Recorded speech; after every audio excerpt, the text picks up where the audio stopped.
2005 की गर्मी। यूएस और संघ की सेनाएं ऑपरेशन एंड्यूरिंग फ्रीडम के चौथे वर्ष में लड़ रही थीं। कुछ लोगों ने अफगानिस्तान में मिशन के अंत की कल्पना की थी, परंतु सितंबर वर्ष में निर्धारित संसदीय चुनाव, जिसमें अफगानिस्तान की महिला उम्मीदवारों का समावेश होगा, एक आशा की किरण था। विभिन्न विरोधी संघ मिलिशियाएं जैसे तालिबान, अल कायदा और अन्य दलों के सदस्य जो उनके देश में पश्चिमी प्रभाव का विरोध करते हैं, चुनाव रोकने के लिए ठान चुके थे, जिसे वे अनैतिक मानते थे। अफगानिस्तान में संघीय बलों ने इसे समझते हुए सितंबर में कट्टर दलों और उनके नेताओं पर कड़ी कार्रवाई करने के लिए सक्रिय कदम उठाए। इसके परिणाम स्वरूप संयुक्त राज्य अमेरिका की विशेष बलों का इतिहास में सबसे घातक दिन होगा, जब 20 पुरुषों की एक बल को छोड़कर सभी का नष्ट हो जाएगा। एकमात्र उत्तरजीवी यह ऑपरेशन रेड विंग्स है। स्वागत है विश्व युद्धों में।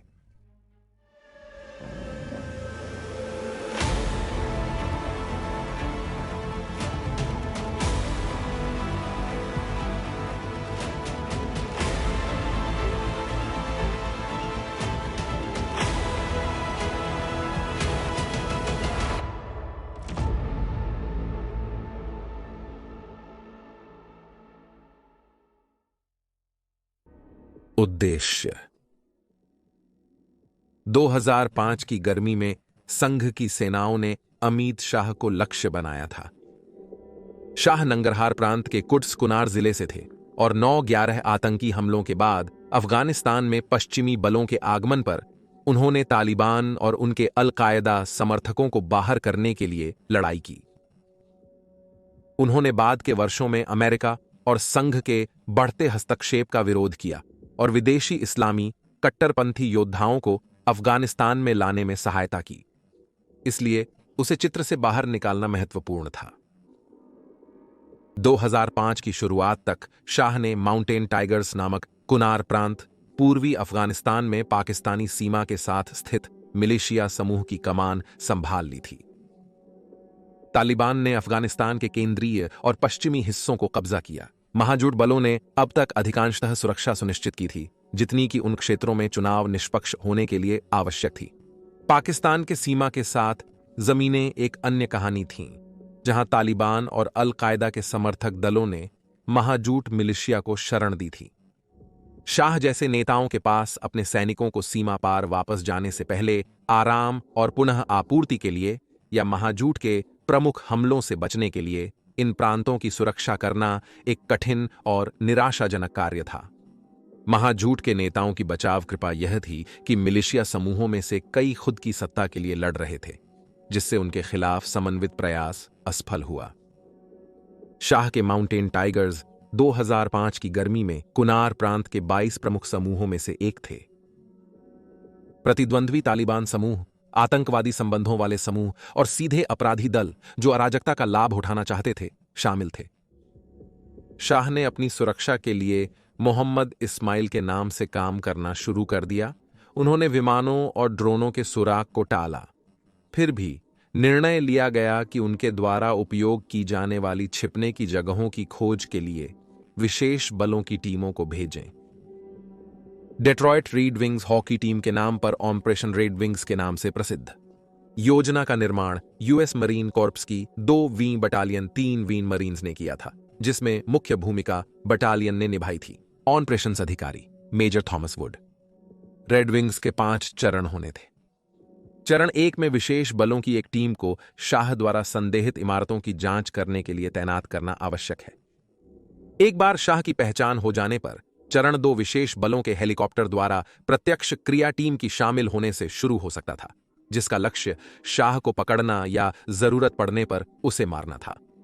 चरण 3 और 4 में अफगान राष्ट्रीय सेना और अन्य समर्थन बलों की चिंता थी, जो क्षेत्र की सुरक्षा और विरोधी गठबंधन समूहों से हस्तक्षेप रोकने या शाह की भागने की स्थिति को रोकने में मदद करेंगे, जबकि अंतिम चरण टीमों के निष्कासन पर केंद्रित होगा। रेड विंग्स के चरण 1 में यूएस नेवी के विशेष सील सदस्यों द्वारा संचालित संयुक्त संचालन होने जा रहा था, जिसमें US army special operations command शामिल होते। 160 airborne specialist on operations aviation regiment night stalkers. 2005 की 27 जून की रात 160वें ने अपने बोइंग MH-40-7 हेलीकॉप्टर का उपयोग करके सील्स को शामिल किया, जो CH-40-7 Chinook heavy lift helicopter का विशेष संचालन रूपांतरण था। हालांकि सील टीम केवल 4 सदस्यों की थी, लेकिन एक दूसरा MH-40-7 भी संचालन में शामिल था, जिसका उद्देश्य स्थानीय विद्रोहियों को भ्रमित करना था। मार्कस लुथरेल। उस रात सील टीम में नेवी हॉस्पिटल कॉर्प्समैन दूसरा क्लास मार्कस लुथरेल सील डिलीवरी वाहन टीम 1 के थे। लुथरेल का 7 नवंबर 1955 को ह्यूस्टन में जन्म हुआ और उन्हें घोड़े के फार्म पर पाला गया, जहां उनके नौसेना वेतन और वियतनाम योद्धा पिताजी ने उन्हें भूमि से जीना सिखाया। मार्कस और उनके जुड़वा भाई मॉर्गन ने मिलकर आश्रय बनाना, मछली पकड़ना, निशानेबाजी, स्कूबा डाइविंग और जंगली सुअर का शिकार और पकाना सीखा। बचपन से ही लुथरेल की प्राकृतिक प्रवृत्ति और महत्वाकांक्षा ने उन्हें अमेरिकी सैन्य विशेष बलों का सर्वश्रेष्ठ सदस्य बनने की प्रेरणा दी। ऐसी जिंदगी की तैयारी उन्होंने आधिकारिक परिस्थितियों से कम समय में शुरू की थी। अमेरिकी सेना के वेतन बिली शेल्टन लुथरेल के फार्म के पास रहते थे और 14 साल की उम्र से उन्होंने लुथरेल और उनके भाई की सैन्य प्रशिक्षण शुरू कर दी, शारीरिक गतिविधियों का एक गहन कार्यक्रम तैयार करके। मार्च 1999 में लुथरेल ने अमेरिकी नौसेना में भर्ती होकर अपने करियर की शुरुआत की। बूट कैंप और अस्पताल कॉर्प्समैन ए स्कूल से स्नातकोत्तर करने के बाद उन्होंने अपनी सील मूल जलाधारी विस्फोट प्रशिक्षण शुरू की, क्लास 226 में शामिल होकर। जब वह एक रस्सी से गिरकर अपनी फीमर को फ्रैक्चर कर देते हैं तो वे ठीक होने के लिए ठहर जाते हैं और अंततः क्लास 220-8 के साथ स्नातकोत्तर प्राप्त करते हैं। उन्होंने सेना के जंप स्कूल, सील योग्यता प्रशिक्षण और विशेष संचालन युद्ध चिकित्सक की आगे की प्रशिक्षण में भाग लिया। 14 अप्रैल 2003 को वह सील टीम 5 के साथ इराक फ्रीडम ऑपरेशन में इराक में तैनात हुए, जिसमें सद्दाम हुसैन की वफादारों का प्रतिरोध अमेरिकी हमले के बाद हटाया गया। उसके बाद उन्होंने अपनी ध्यान केंद्रित किया आईईडीज पर, जो उस समय तेजी से बढ़ रहे थे और बहुत प्रभावशाली साबित हो रहे थे। थोड़ी देर आराम के बाद उन्होंने 2005 में अफगानिस्तान में तैनात सील टीम 10 में शामिल होने और ऑपरेशन रेड विंग्स में भाग लेने का फैसला किया। 27 जून 2005 को लेफ्टिनेंट माइकल मर्फी ने उनके ऑन ऑपरेशन की कमान संभाली। सोनार तकनीशियन डो वन class petty, officer Matthew x Axelson, एक ईगल आइड स्नाइपर और गनर के साथ ही डो वन क्लास डैनी डीट्स जूनियर, एक संचार अधिकारी और स्पॉटर। लुथरेल ने बाद में टिप्पणी की कि ऑपरेशन शुरू होने से पहले ही उन्हें इसे लेकर असहजता महसूस हुई थी। जब MH-40-7 हेलीकॉप्टर 32 किलोमीटर पश्चिम में प्रांतीय राजधानी अस्साबाद के हिंदू कुश पर्वतावली के सौतेलो साह पर्वत की ओर उत्तरण क्षेत्र में अपने रास्ते को गर्जना दी तो उसकी चिंता और बढ़ गई। उन्होंने बाद में साक्षात्कार में बताया कि वह मेरे लिए दृश्यमान नहीं था, एक छुपने की जगह थी। हमें वनस्पति पर खुफिया नहीं मिली थी। उन्होंने बताया कि हमें वनस्पति पर खुफिया नहीं थी, जो हिंदू कुश में 10,000 फीट की ऊंचाई पर बंजर थी। यात्रियों को उतारने के पोष MH-40-7 और डिकॉय विमान ने 4 सील्स की गर्जना शुरू की, जो गीली मिट्टी और बारिश के माध्यम से 4 मील तय करने लगे। लुथरेल के डर जल्दी ही साबित हुए। तालिबान के प्रति सहानुभूतिपूर्ण गांव की ओर जाते हुए उन्होंने देखा कि चांद उनके ऊपर खिल रहा है और उनकी छायाएं पीछे के पहाड़ पर डाल रहा है। सभी के सामने थे, लेकिन धन्यवाद, उन्होंने पहचान से बच गए, कम से कम अभी के लिए। एक असंभव युद्ध। सील टीम गांव की स्थितियां समझने के बाद स्थापित हुई और शाह, उसके साथियों, हथियारों और आईईडी फैक्ट्री के संदिग्ध आश्रय स्थलों की पहचान करना शुरू कर दिया। पहाड़ी की ढलान पर छिपकर खुरपी दूरबीन से झांक रहा था जब एक पगड़ी पहने व्यक्ति ने उसे चौंका दिया। वह एक लॉग से कूदकर उसके सामने उतर गया। लिटरल और एक्सेल्सन ने अपनी राइफलें खींचकर अनभिज्ञ अफगान की ओर तान दी, जिसे सील्स की मौजूदगी का पता तब चला जब उन्होंने उनके हथियारों की बारीकी देखी। 2 पुरुष अचानक प्रकट हुए और सील्स ने तुरंत उन्हें गिरफ्तार कर लिया। लिटरल और अन्यों ने यह समझा कि वे शाह के लिए स्काउट्स की बजाय बकरी पालक थे, जैसा कि पहले डराया गया था। उनके पशु अब पहाड़ी के चारों ओर घूम रहे थे, जिन्हें नीचे से स्पष्ट देखा जा सकता था। अब वे एक दुविधा में थे, शाह के लिए काम करते हो या नहीं। बकरी पालकों ने सील टीम की सुरक्षा को खतरे में डाल दिया, उनके आकार और स्थान की जानकारी होने के कारण। हालांकि पुरुषों को अक्षत रहने के नियम के कारण उन्हें गोली मारने से रोका गया था, लेकिन उन्हें संचालन की अवधि में बंदी नहीं बना सके। पहले लेफ्टिनेंट मर्फी ने अपने वरिष्ठ अधिकारियों से संपर्क कर ऊपर लात मारने का निर्णय लिया। दुर्भाग्यवश ट्रेन के कारण संचारण कठिन हो गया, जिससे मर्फी को स्वयं का निर्णय लेना पड़ा। 3 बकरी पालकों को मारने के संभावित नियामक और राजनीतिक प्रतिक्रियाओं को देखते हुए और उनकी उपस्थिति का स्थानीय जनसंख्या को पता लगाने का खतरा, मर्फी को लगा कि उन्हें इन पुरुषों को जाने देने के अलावा और कोई विकल्प नहीं है। सतर्कता के रूप में उन्होंने टीम को अपनी विकल्प स्थिति पर स्थानांतरण के आदेश दिए। वे कम से कम 1 घंटे चल रहे थे जब अचानक हमला हुआ। बकरी पालकों ने तुरंत शाह और उनके लोगों पर हमला कर दिया, जानते हुए कि उनकी टीम में संख्यात्मक बहुमत है। लुत्रेल ने अब तक अपने साथियों की मौत को रोकने के लिए 3 बकरी पालकों को न मारने पर पछतावा व्यक्त किया है, लेकिन पश्चाताप आमतौर पर 20-20 होता है। भारी मशीन गन, रॉकेट नियंत्रित ग्रेनेड लॉन्चर और 82 मिमी तक। शाह के लोगों ने मोर्टार के साथ सील्स पर तीनों ओर हमला किया। लुत्रेल एक शत्रु योद्धा को पेड़ के पीछे से आते हुए देखने और उसे सिर पर गोली मारने की अपनी फायर फाइट की शुरुआत को याद कर रहे थे। शाह के लोग सील टीम को मारने के लिए निरंतर थे। उनका फायदा ऊंचाई के स्थल और उनकी कौशल दृढ़ता में था। दुर्भाग्य से वे बाहर नहीं रह सके, इसीलिए मर्फी ने उन्हें पीछे हटने का आदेश दिया, जिसे लुत्रेल समझते थे कि पहाड़ी से कूदकर नजदीकी खाई में और भागने की कोशिश करना। लुत्रेल तेज आग से बचने के लिए अपने रास्ते को जिगजैग कर रहे थे जब वे अचानक गिर पड़े। वे फिसलने से पहले तेजी से नीचे गिर रहे थे और अपने गिरावट को रोकने की कोशिश कर रहे थे, परंतु विफल रहे। गिरते समय उनकी सामग्री, हेलमेट और गियर छीन लिए गए आराम करने से पहले। उसके बाद दूसरों ने लड़ने के लिए आवरण की खोज की। डीड्जा ने रेडियो पकड़कर मदद के लिए कॉल करने की कोशिश की, लेकिन उससे पहले ही उन्हें हाथ में गोली लगी। विस्फोट ने उनके अंगूठे को ध्वस्त कर दिया।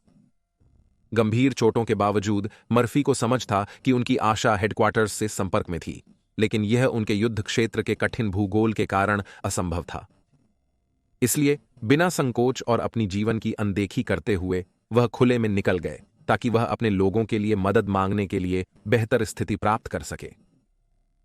जोखिम के बावजूद मर्फी ने सफलतापूर्वक खुले में रास्ता बनाया। मर्फी ने बग्राम एयरबेस से special operations quick reaction force की सहायता के लिए संपर्क किया। जब वह अपने लोगों और दुश्मन बल के स्थान के विवरण दे रहे थे, तो उन्हें पीठ में गोली लगी। उन्होंने ट्रांसमीटर को थोड़ी देर के लिए गिरा दिया, पर बाद में उसे उठाकर बग्राम के साथ संचार जारी रखा। घायल लेकिन संदेश भेजने में सफल लुत्रेल ने बताया कि उन्होंने मर्फी के कहने पर सुना, धन्यवाद, रॉजर दैट सर, जब 2 गोलियां उनके शरीर में समाई। गंभीर घायल होने पर भी मर्फी ने संघर्ष करने और लुत्रेल को बुलाने की कोशिश की। लुत्रेल अपने टूटने के कगार पर थे। उनके गिरने के बाद वे मुश्किल से ही चल सकते थे, और अगर उन्होंने मर्फी की ओर बढ़ने की कोशिश की होती तो उन्हें तत्काल गोली मार दी जाती। मर्फी के बुलाने से पहले ही उन्होंने बंदूक ड्रॉप कर दी और कान ढक लिए, जबकि शाह के 4 आदमी ने लेफ्टिनेंट को खत्म कर दिया।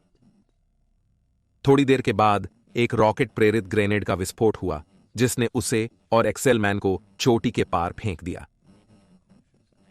अकेले ने आग लगाई। फायर फाइट समाप्त होने में 2 घंटे लगे, जिसमें शाह के 30-5 और लुत्रेल के 3 साथी मर गए।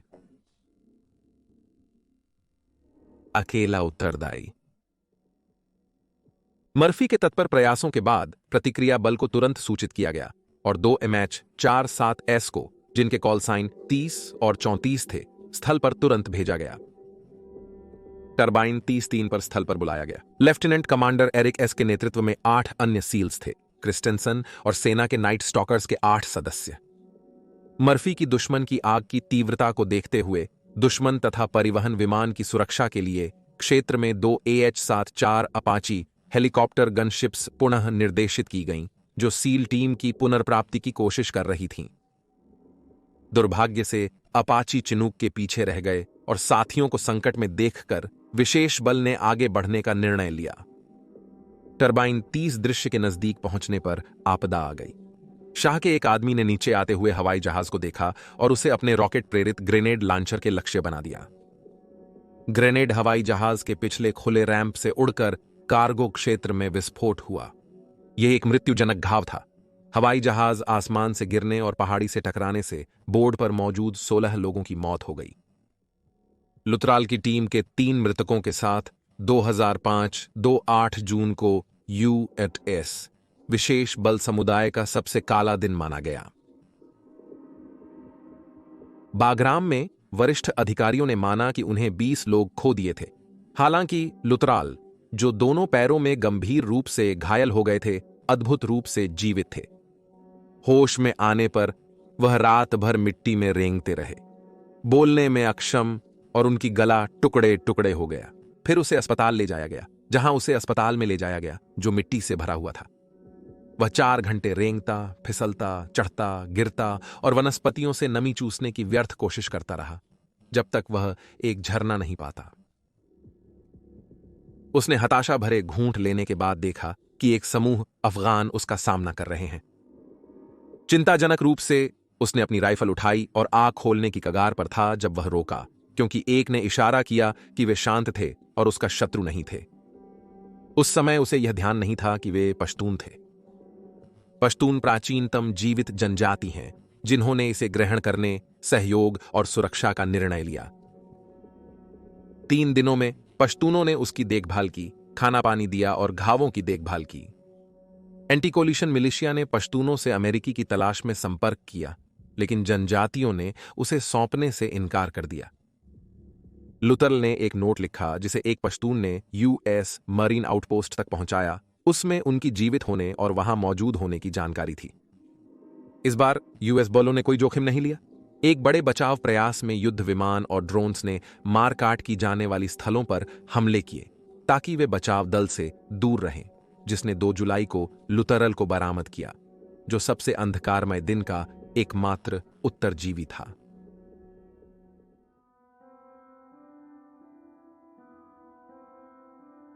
अहमद शाह के लिए यह विजय था, पर US ने अचानक उनकी खुशी रोक दी। अगस्त 2005 में वे ऑपरेशन वेलर्स के चलते बलपूर्वक वापस आए, जिसने उनके समूह की कार्यवाहियों को गंभीर रूप से प्रभावित किया। हालांकि उन्होंने मौत या पकड़ से बचने का मार्ग निकाल लिया। अप्रैल 2008 में पाकिस्तानी पुलिस ने कैबा, पाकुतांकवा की एक सुरक्षा चौकी पर गोलीबारी के दौरान उसे मार दिया, जब वह एक स्थानीय व्यापारी को अपहरण कर रहा था।